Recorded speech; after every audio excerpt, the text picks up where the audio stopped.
where they do even no one make person talk. Them say that Mayegun, that man too they talk. He too they talk. Say Mayegun diary, he dey hot like pepper. But every day then they take money in bulk. Woman pikin dey the street they hawk. Still them talk say make we no talk. But thank God say Mayegun don't come. So my people make you laugh. Oh yo yo, Mayegun don't come. Oh yo yo, my people make you shout. Oh yo yo, Mayegun don't come.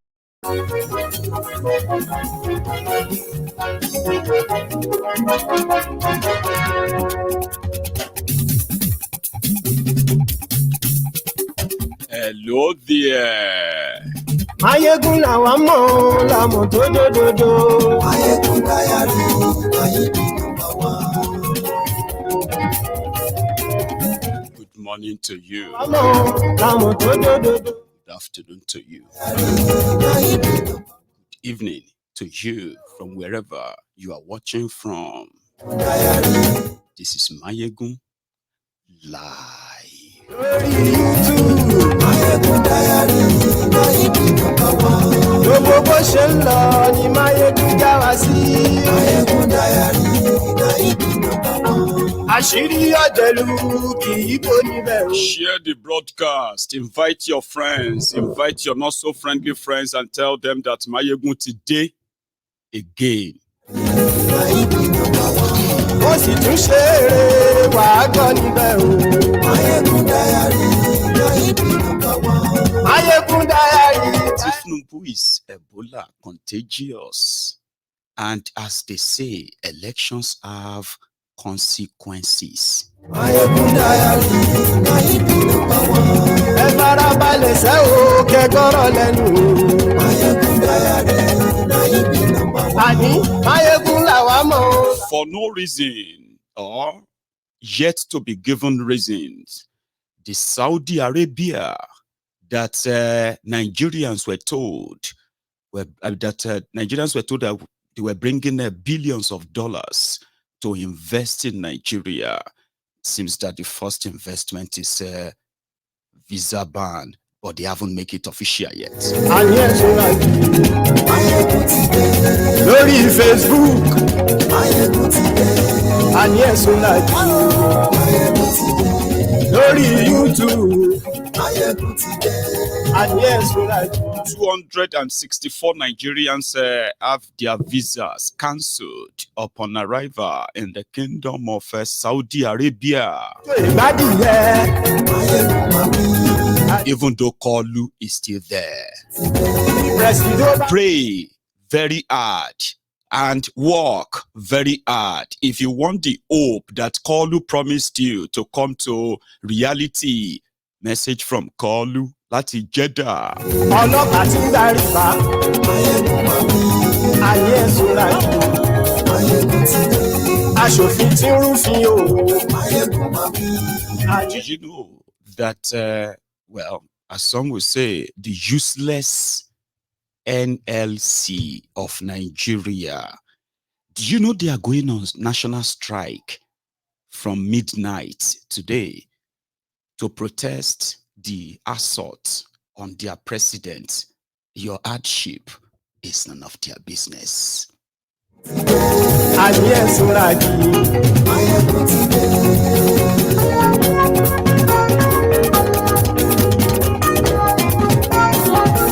Mayegun ti dé. But today, so good morning to you, good afternoon to you, and good evening to you from wherever you are watching from. Okay, this is Mayegun, and this is live. The heartbreaking, or let's say shocking news that got to us this afternoon from the same Kingdom of Saudi Arabia. They are shocking in the sense that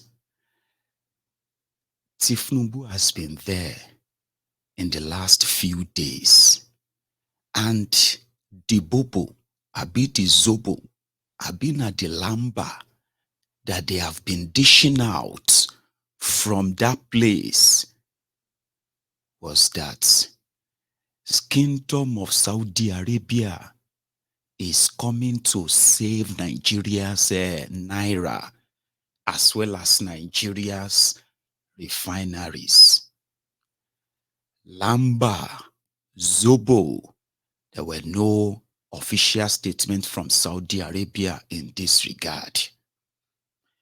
But maybe we kind of, because we have been fed with their lies many times, or because we know APC, Egbekegbe, to be very good, lying, unprovoked, a lot of people didn't really expect anything anyway from them. Then breaking news from Saudi Arabia: 264 Nigerians who passed through all of the visa process, including new boarding rule in Nigeria that will verify everything before you board. And all this verification are shared between the two countries. So 264 Nigerians who left Nigeria possibly yesterday from Lagos and the Kano. Possibly those who are also going to Umrah, the Lesser Hajj, I think it's called. Abi? So they arrived in Saudi Arabia only to be told that they cannot on board, which means their visas have been cancelled, all of them on the same airline, Air Peace.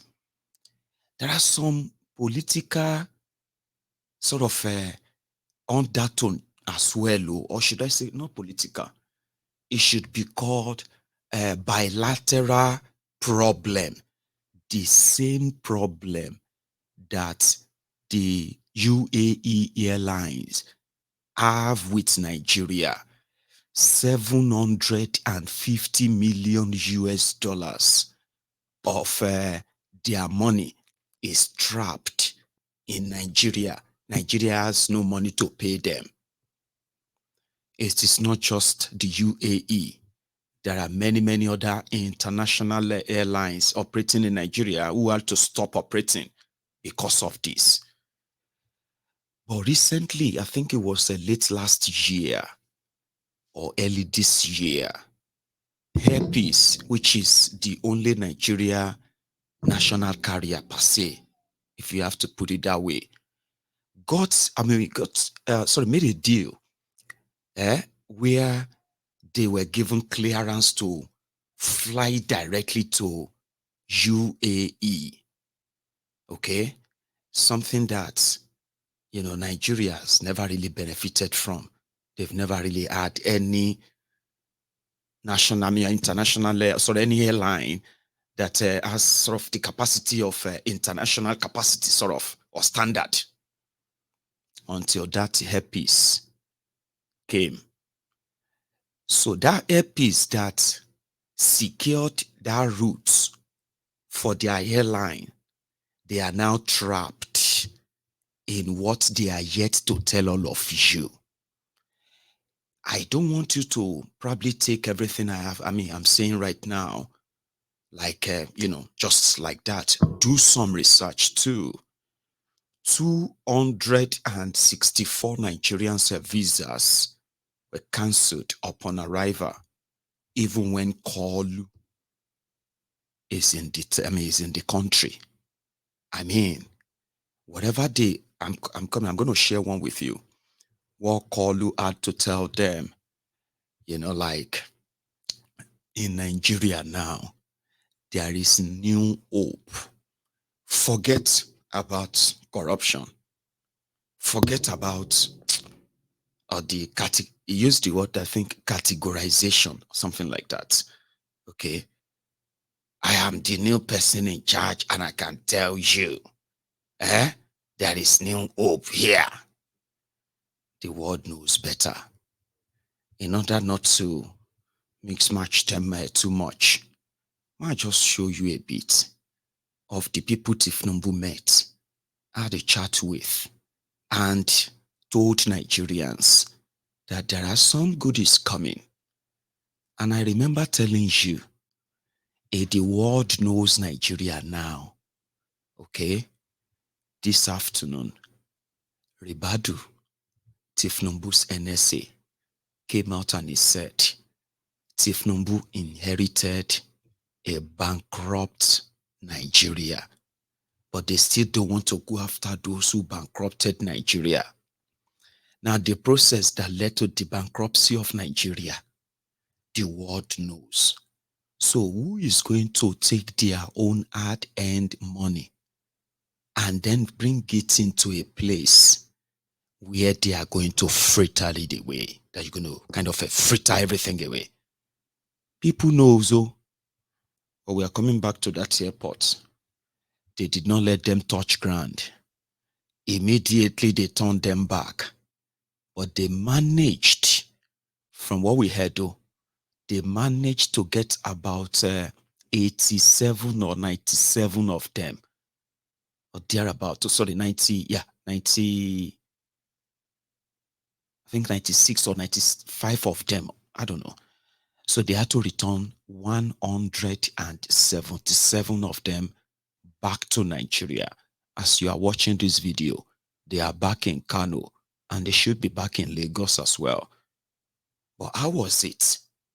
The one day sort of Kalu's, what did Kalu tell them in Saudi Arabia?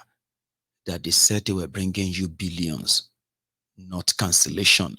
Maybe you are the long shot is still going to be visa ban, but we'll get to that part.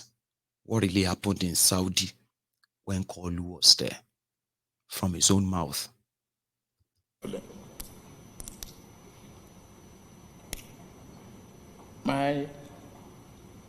Is to tell you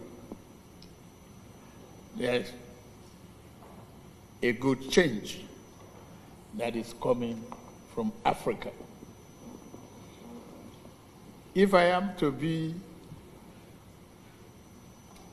the captain of this ship and the number one salesman for my country, I must say to you, the change is right here.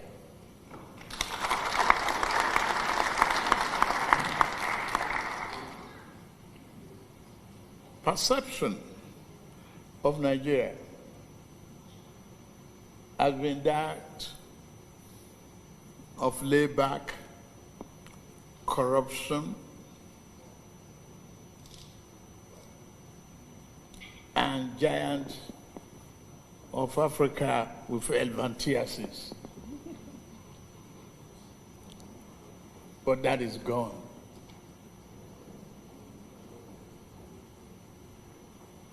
The realization of that hope is here. The belief is here. The change of the perception is right here.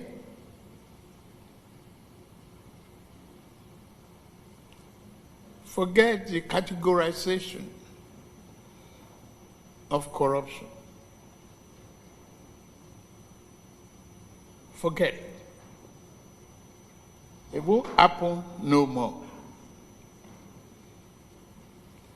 Don't give and don't take.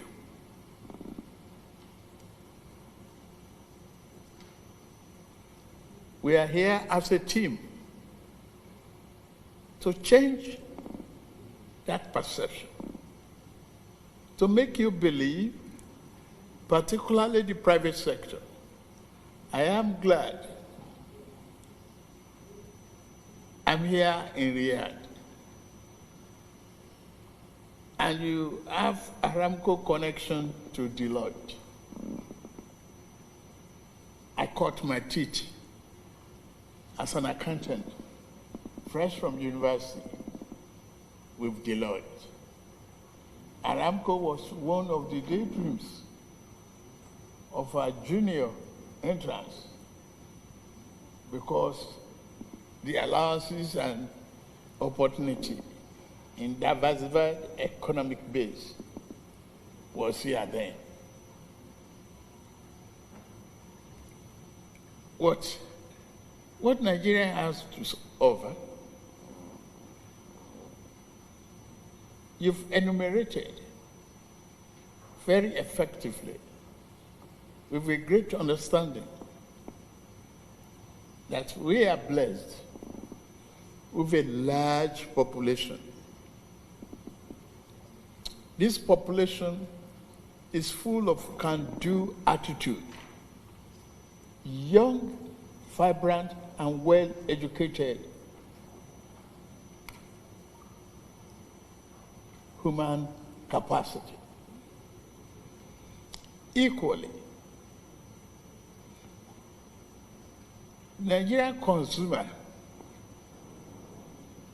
is necessary for the economic growth of the continent. So the advantageous is killed. From this moment on, we are open for business.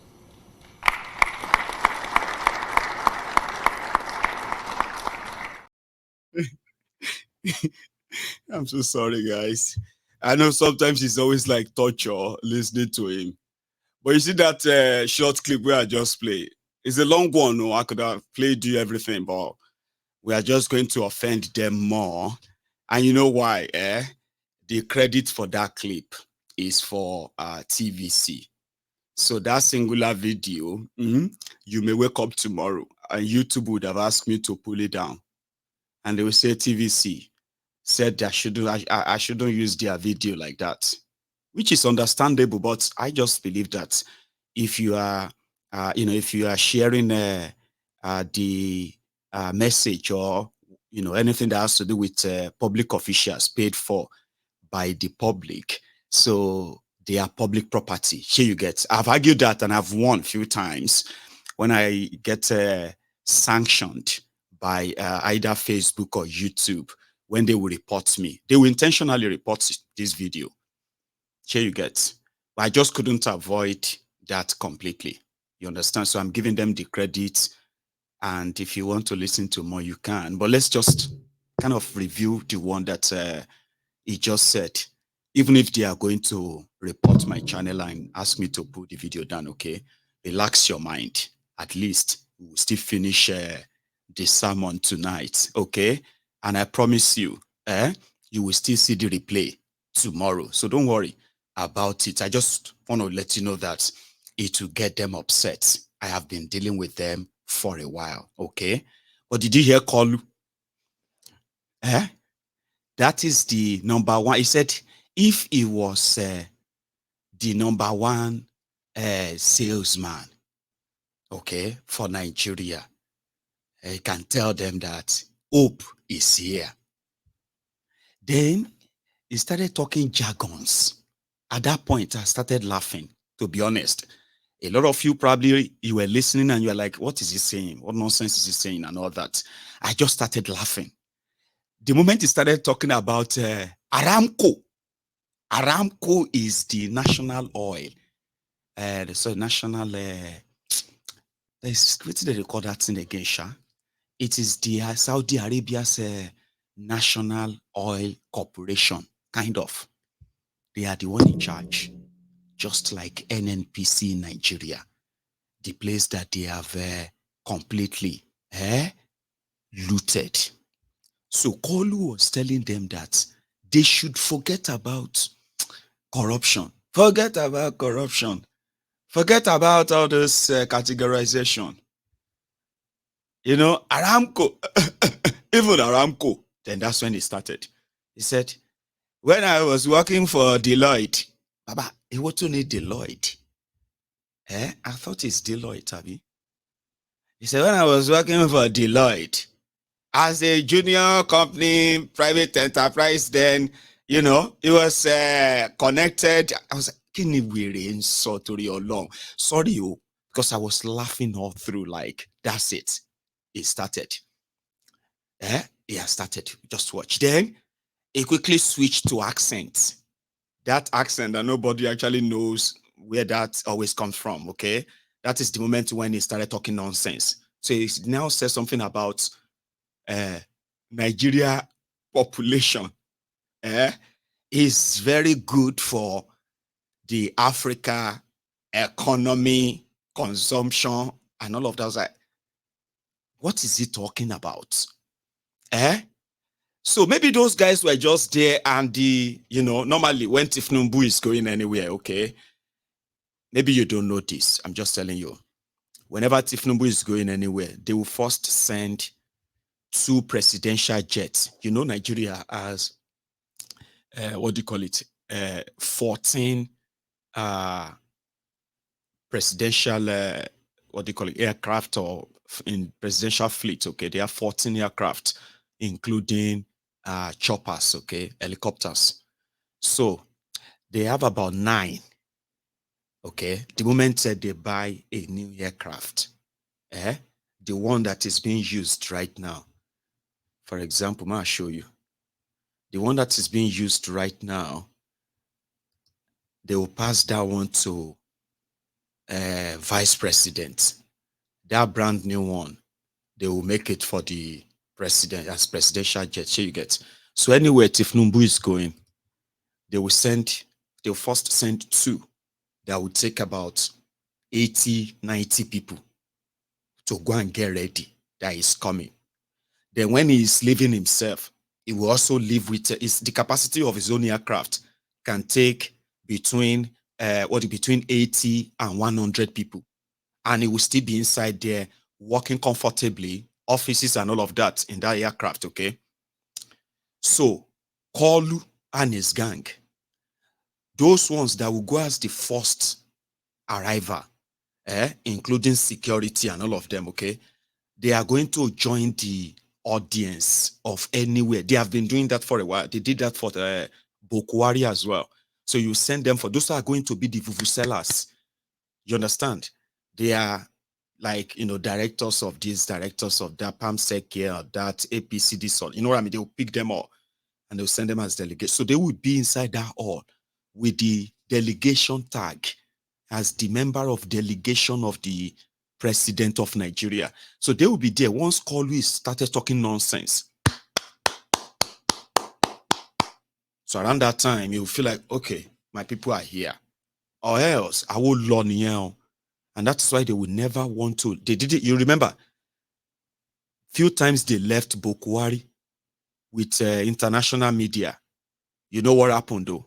So the same thing they are doing with Kolu as well. They won't leave him one-on-one with any international media. May no go cause kasala as usual. But that's not even the point. The Jabba Robo that is saying there is what he told the Saudi billionaires, according to Akuri Nigalailai. Now, Akuri Nigalailai that told you that they've lifted the ban on they've lifted the visa ban on Nigerians to UAE. It's also part of the guys who came and said, but this time they were very careful. They didn't add any figure. They said the Saudi billionaires have agreed to bring their billions and give it to the Central Bank of Nigeria in order to to reduce the exchange rate in Nigeria. They didn't give a figure. Sure you get. They said that the Saudi tycoons, oil tycoons, they are now bringing their billions to come and fix the moribund refineries in Nigeria. But they didn't mention any name or any tycoon. So after all of that drama, as you know, Nigerians, they needed to make sure that they go to Muhammad's house and pray. And you know, so many people who are going to Allah will take your ibadah, Allah will answer your kinikon, Allah will kinikon. Sure you get. To satisfy them, Kolu told them to pray Ada. I'm coming back to something though. But in case if you haven't seen this, from the same Saudi Arabia, this one is Jeddah, where Kolu said he met with billionaires and he met with government officials, blah, blah, blah, right? That was a Riyadh. Jeddah. Congratulations, Your Excellency. You've been able to perform this Umrah again. You were here just a few weeks before your election, and now you're here just a few months after the election. Can we know why you're here again? Well, there's every opportunity to thank God Almighty Allah for what he has done for me, humanity, and the entire country.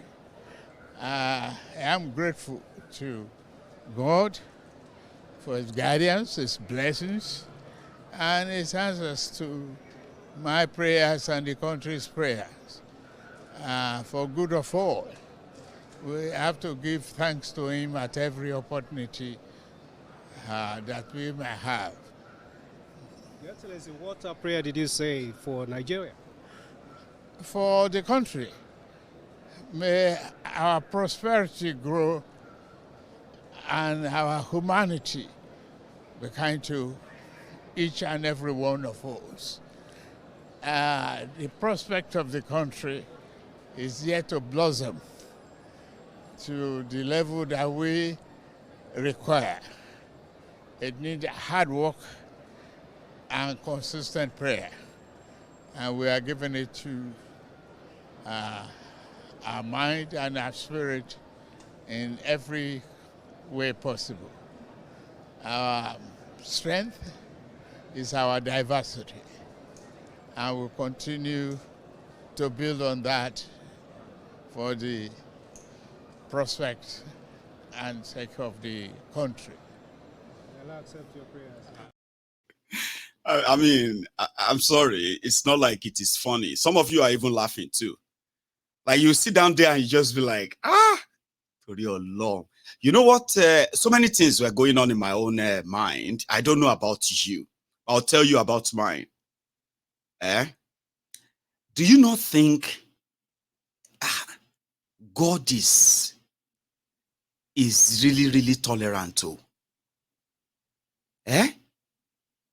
I mean, people that killed people, broke laws to gain power, and they will still believe, they will still go to the president of the holiest grounds, okay?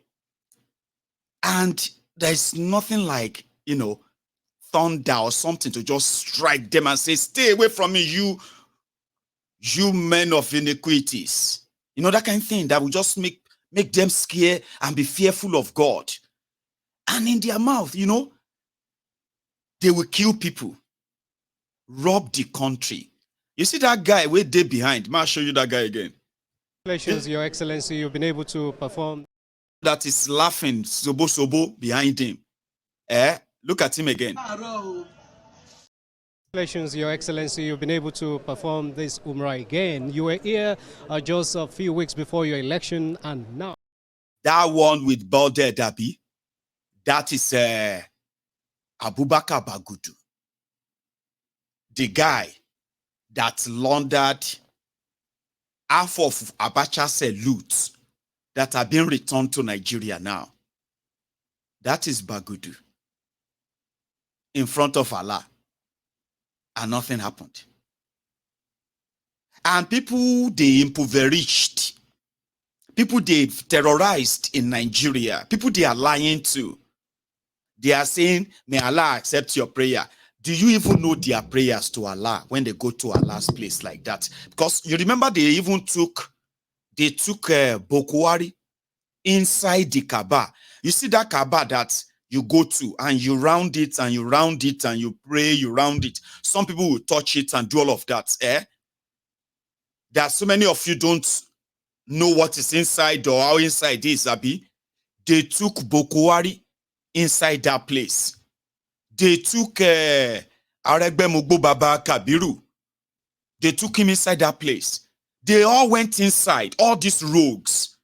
They went inside that place to go and pray for Nigeria. I remember that picture if you have forgotten it. So that's what's going on in my head there, like, Allah is merciful. Abi, he is so merciful. He's so merciful towards powerful criminals. But the people who are fighting on behalf of Allah, they will kill anybody and everyone that insults Allah, abuses the Quran, and they call them blasphemy. But look at those who are blaspheming against God, against Allah. They are making mockery of that your God and your religion. That is what I was saying there. They left Nigeria. Listen, oh. And that is one thing that a lot of you need to know. Mo will talk heart to heart now, because most of the time we tend to believe that now all of us, they suffer Stockholm syndrome. I mean, all of us, they slow. You see, there are many of us who knows that these people are meant to be judged by what they do, not what they say. So if they are saying something, they don't really matter, but what they are doing. But a lot of you are interested in what they are saying, and you want to react to what they are saying. You are not interested in what they are doing. Because if you are reacting to what they are doing, same way you are reacting to what they are saying, maybe we probably have sort of scared them and not emboldened them like this. Make I explain that thing for you. Somebody like me, I follow what they do, not what they say. We are going to give you 40,000 megawatts of electricity. I am interested in how. If you say you give 40,000, that means you must have done your feasibility study so well, or you know what you are talking about. So then tell us how. None of them has been able to tell you how by themselves, except for whatever nonsense they hire people to write for them.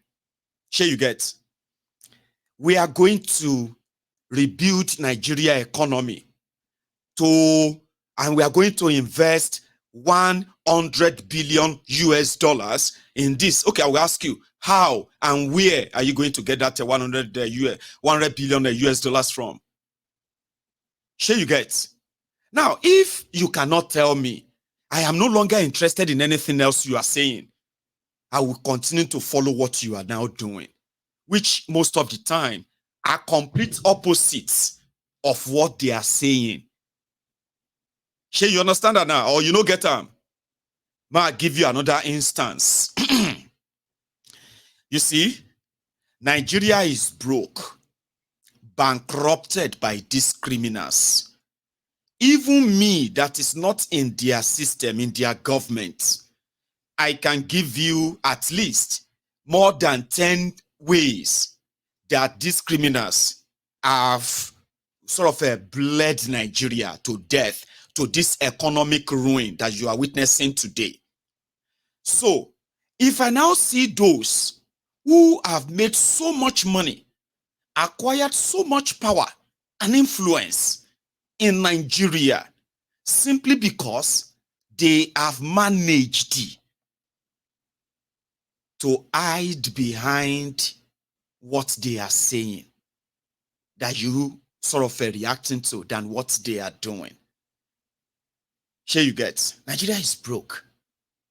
But the criminals continue to what?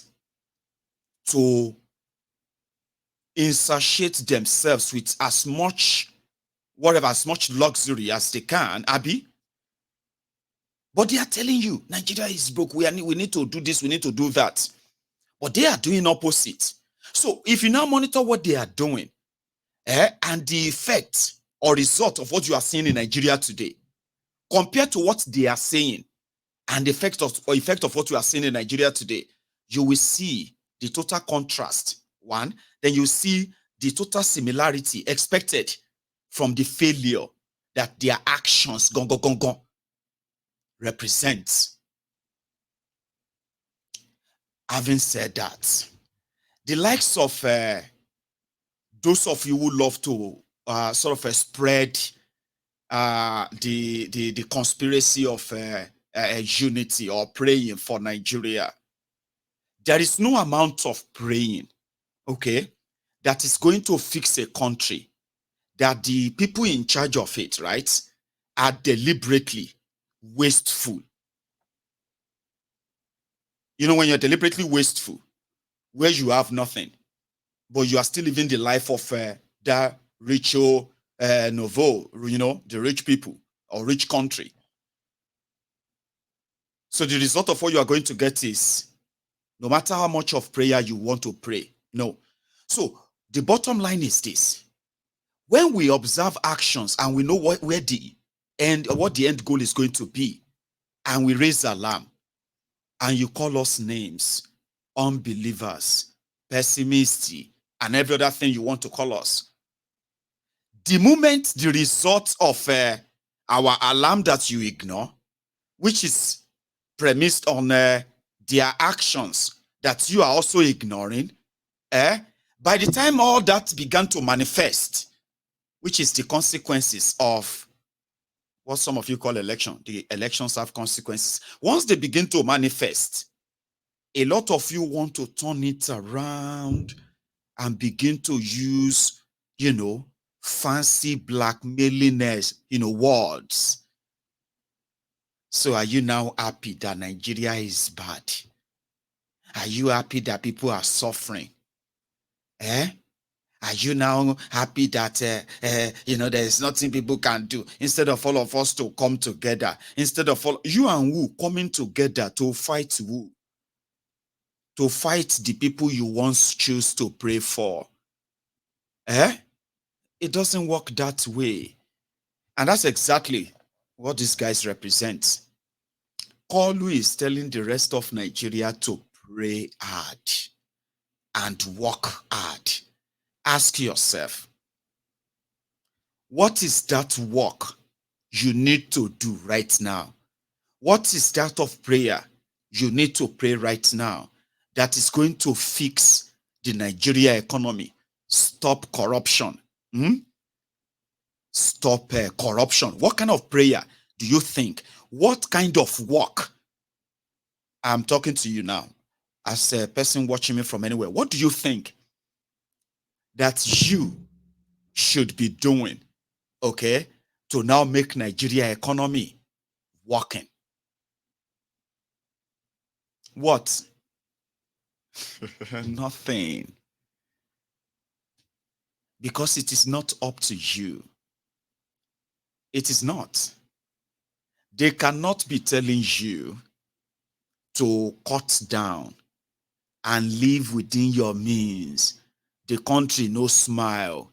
And you are there reading headlines every day of how they are splashing billions, hundreds of billions on themselves, on cars, houses, and others like that. You are reading them, and you are also seeing your fellow Nigerians on television defending them.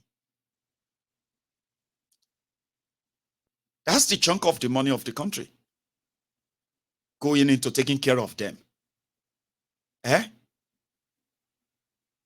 They are saying, these criminals, they are saying that Nigerians themselves are wicked. And listen to what and why Nigerians themselves are wicked. They're saying those who are selling food in Nigeria, they have increased the price of their wares, right?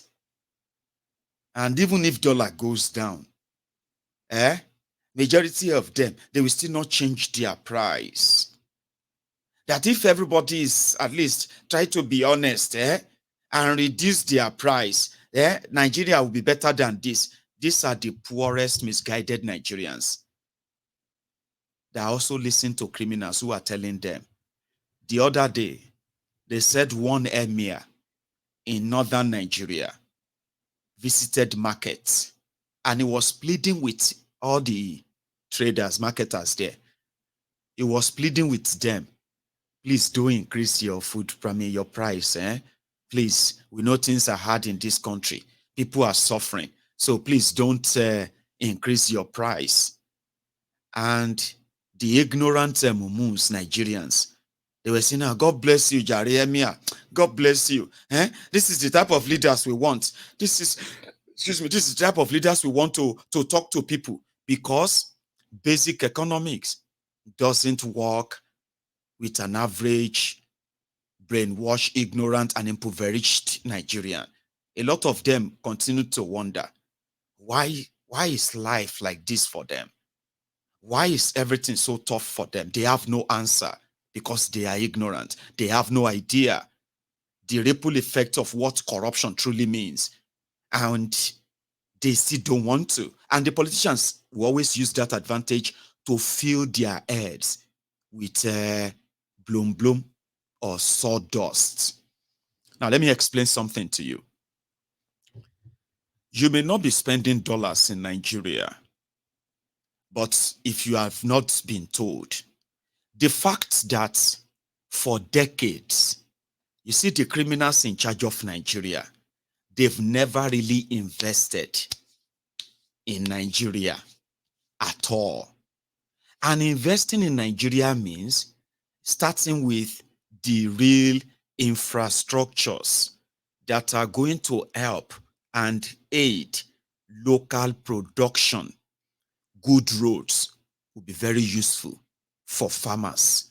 24 hours electricity will be of great advantage to farmers. Safe farm without a terrorist will be of a monumental advantage to farmers. Now, they have a storage facility.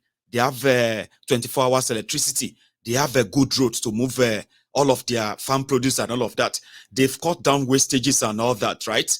That means with 24 hours electricity, whatever the industries in Nigeria, let's even talk about the production of foodstuff, drinks, and all of that, who need to patronize all these farms and all that for their own local ingredient. They don't need to import them. They don't need to, you know what I mean? They could get all of them in one place, Abi, and easily, smoothly, no corruption, no roadblock, no this, no that, normal country. Abi, that in itself, right, will cut down more than 50% of what Nigeria imports into Nigeria. That is one. Electricity, one be. Road infrastructure, one be. This is just one sector I just gave you there that will eventually spread all over the whole place. So they did nothing like that. Now, your industry, so apart from the losses you are making from your farms, and in fact, the terrorism that has cut down their production in that area, right? Nigeria now depends in importing almost everything. Now, what does that mean? Including your petrol and diesel. Since you will need to use transportation, whether you are a trader of a small basket of tomato, or you are a trader of one trailer of onions, it doesn't really matter. The size of your business will determine the size of how much that goes into Abi. Now, because it is called an economy, you know what that means? It simply means that you see that person that is going to drive and run your economy on those fuel, imported fuel, they will be able to do so because of, they will be able to do so based on whatever they are charged from that source. That cost is on those traders, Abi.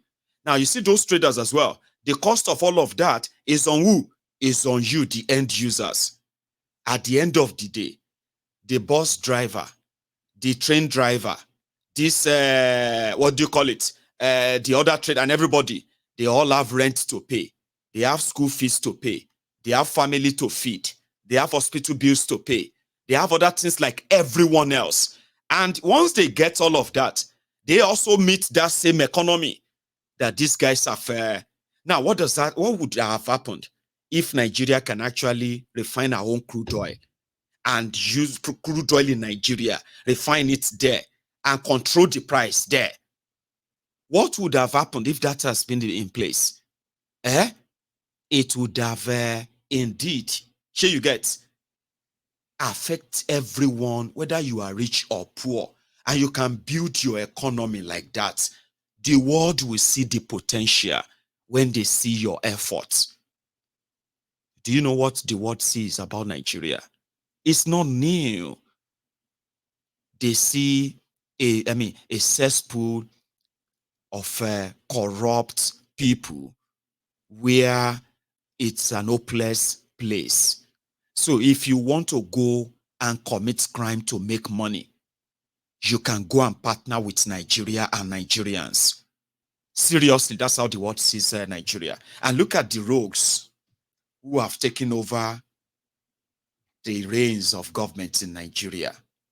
The world sees them.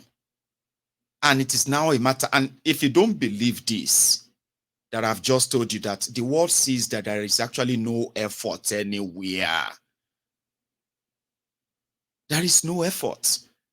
All they care about is how much money is available for us to share now. And once they know how much it is, they share the money. And the money is not even retained in the country. They move the money out of the country right away.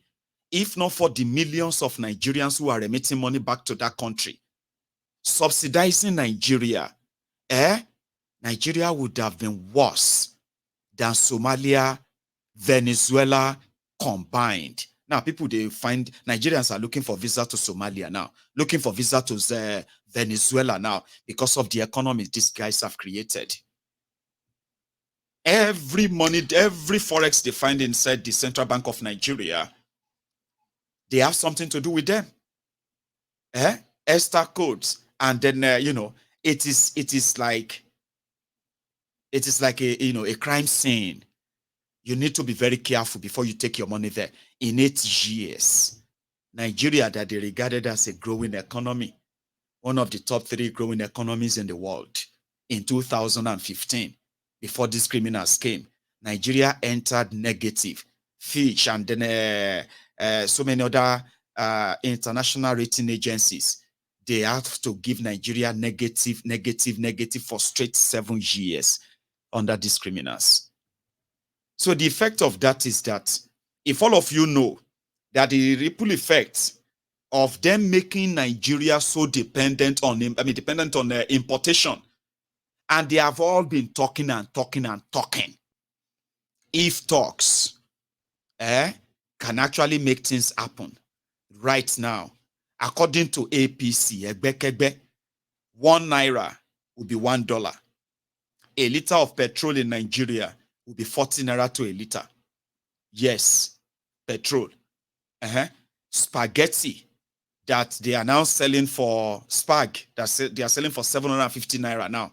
That bunch, 750, was 90 naira as far back as 2015.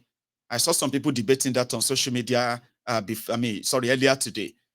And there are people who are saying, is this 1967? When was it that Nigerians ever bought a bunch of spaghetti for 95 naira? Yes, it was sold for 90 naira before these criminals came. And I still remember when it was being sold for 120 naira. And you are making a joke and comparison in 2016 then. 120 naira, 150 naira. Today it is 750 naira. If these guys were to be taken by their words or to be believed, today Nigeria would have been generating and distributing 40,000 megawatts of electricity. By today, Nigeria would have all of their refineries working, and another 4 brand new ones built by these criminals. That's what they promised. 10,000 megawatts a year, 40,000 megawatts in 4 years, 80,000 megawatts of electricity in 8 years. And they said, no, they are going to give Nigeria 1 gigawatt. Gigawatts. You know, say megawatts, and they have another one called gigawatt. I think it is 100 megawatts that makes 1 gigawatt. These guys were saying all of that, and guess what? They met Nigeria electricity generation at 7,500. The whole Nigeria, 7,500, right? Now, Nigeria was distributing 3,500 megawatts of electricity. These criminals came. Nigeria National Grid collapsed. Listen to this one. Nigeria National Grid in 8 years collapsed for 124 times. 124 times. Yes. That the whole Nigeria was in darkness. Nowhere had electricity for hours. The last time that happened was in 1985. And guess